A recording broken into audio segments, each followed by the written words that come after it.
Good afternoon, parents, teachers, judges, and fellow classmates. Thank you for attending our 2014 AES Kindergarten Speech Contest Finals. My name is Brandon. My name is Andrew. I was fortunate enough to take first place last year in the 2013 AES Kindergarten Speech Contest. Andrew here was excellent too. He came in second place right behind me. I could almost see it and touch it too. Victory was mine, but it went to Brandon, and I got second place.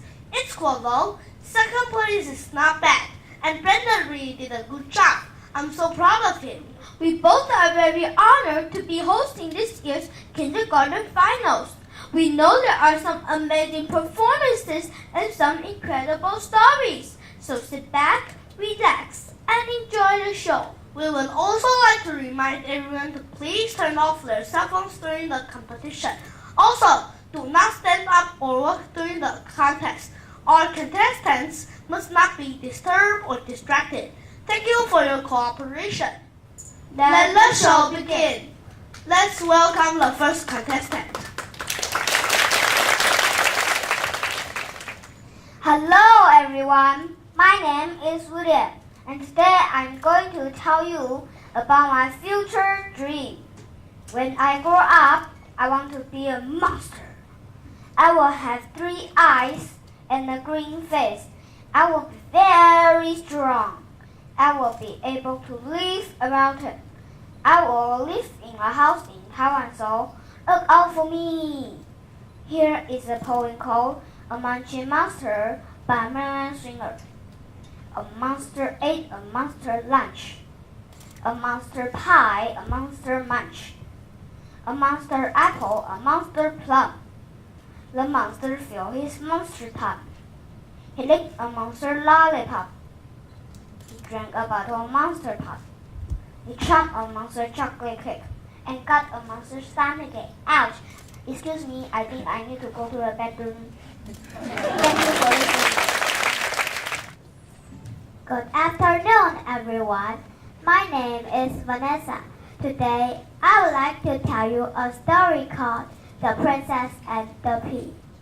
Once upon a time, there was a prince who wanted to marry a princess, but she would have to be a real princess. He traveled all over the world to find one, but he could not find anyone he wanted.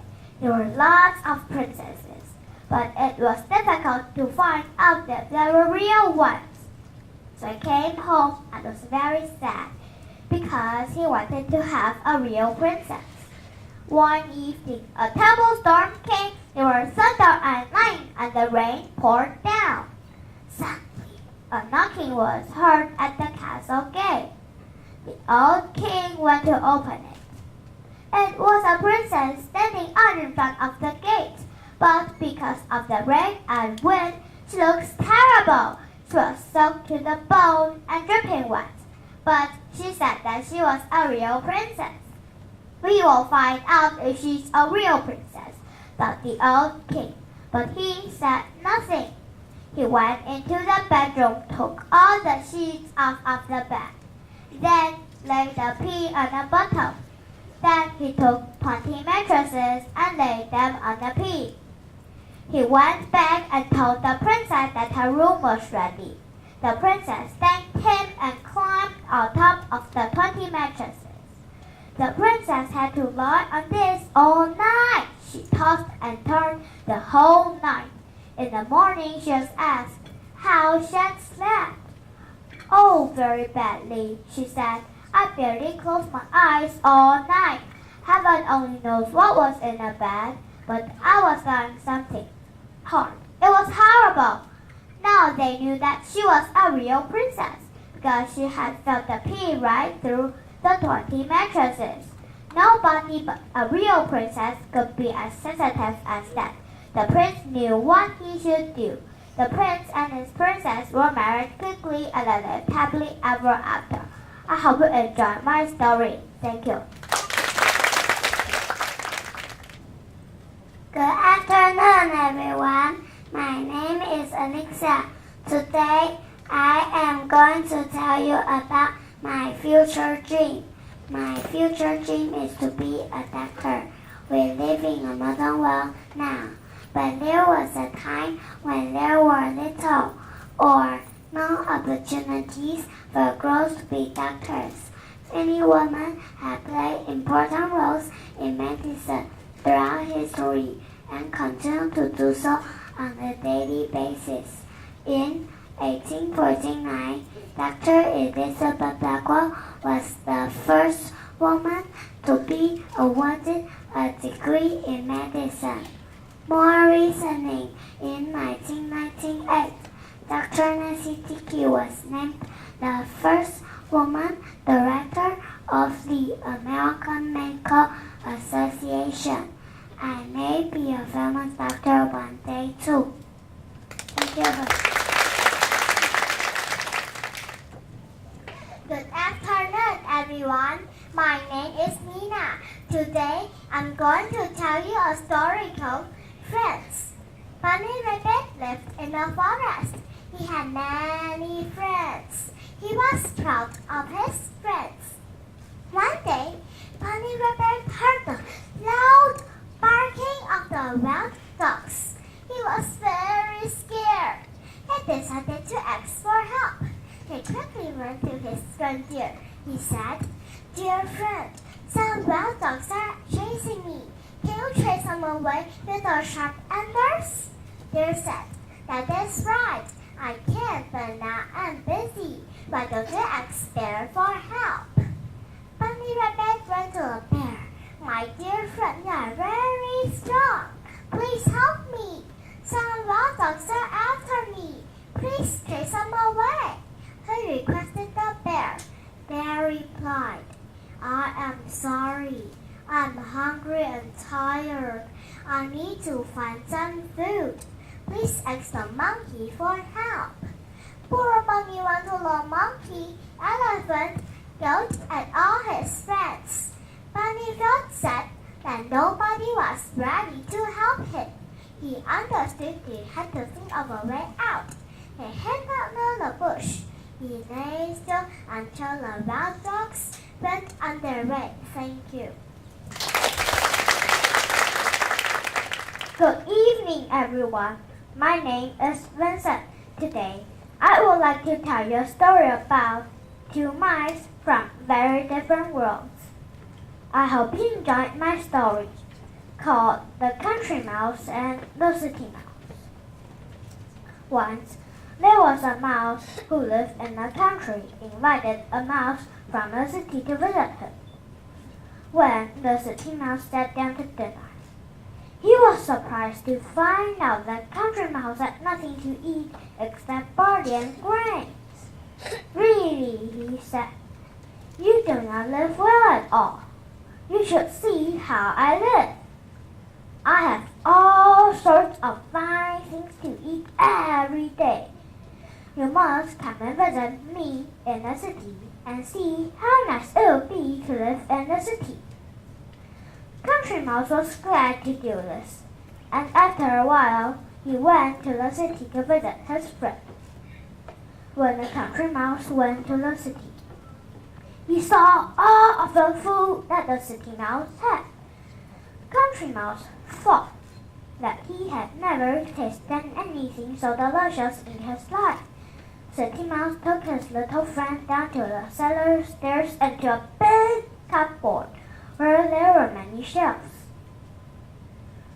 On the shelves were jars of butter and cheeses. Overhead hung bunches of sausages, and there were spicy apples in barrels standing about. It smelled so good that it went into the Country Mouse's head. He ran along the shelves and nibbled at the cheese and a bit of butter there until he saw an especially rich, very delicious smelling pieces of cheese on a little stand in the corner. He was just about to put his teeth into the cheese when the City Mouse saw him. "Stop! Stop!" cried the City Mouse. "That is a trap!" Very scared, the little Country Mouse stopped and said, "What is a trap?" That is a trap, said the City Mouse. The minute you touch the cheese with your teeth, something comes down on your head, hard, and you're dead. The Country Mouse looked at the trap. He looked at the cheese, and he looked at the City Mouse. If y'all excuse me, he said, I think I'll go home. I'd rather have barley and grains to eat and eat in peace and comfort than be frightened to death all the time. So the Country Mouse went back to his home, and there he stayed all the rest of his life. Thank you.